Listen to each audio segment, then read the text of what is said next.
Alors oui, Sébastien nous l'a dit, nous sommes très près d'une campagne électorale. Alors c'est l'heure des bilans, surtout pour le gouvernement en place. Alors la question ce soir, est-ce que le gouvernement Marois a respecté ses promesses?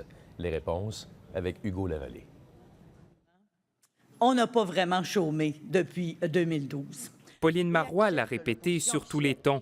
Son gouvernement, dit-elle, a respecté la plupart de ses engagements. On voulait faire bouger le Québec. Je pense qu'on l'a fait bouger. Le résultat est là. Un groupe de chercheurs de l'Université Laval qui a étudié les promesses du PQ lors des dernières élections nuance ce constat.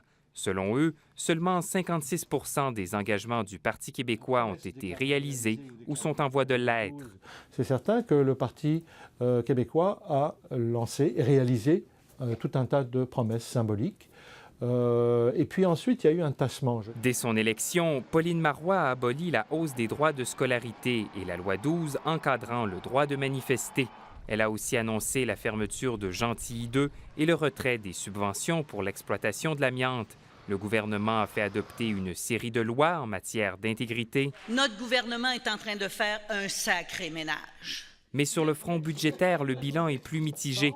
Pauline Marois s'était engagée à équilibrer les finances publiques, mais l'échéancier a été repoussé. La taxe santé sera annulée. Elle l'a plutôt rendue progressive. Aujourd'hui, les électeurs québécois sont trahis. Pour le professeur François Pétry, l'objectif du déficit zéro a retardé la réalisation de plusieurs engagements. Ça a des implications sur tout un tas d'autres mesures qu'on ne peut pas réaliser autant qu'on aurait voulu. Sur le plan identitaire, le Parti québécois a tenté de respecter ses engagements avec sa charte des valeurs, toujours débattue, et son projet de refonte de la loi 101, qui a avorté.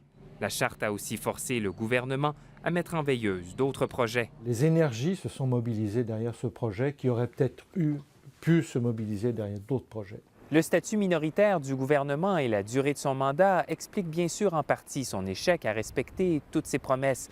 Mais des prévisions budgétaires trop optimistes durant la dernière campagne ont aussi rendu plus difficile l'atteinte de ses objectifs. Ici Hugo Lavallée, Radio-Canada, Québec.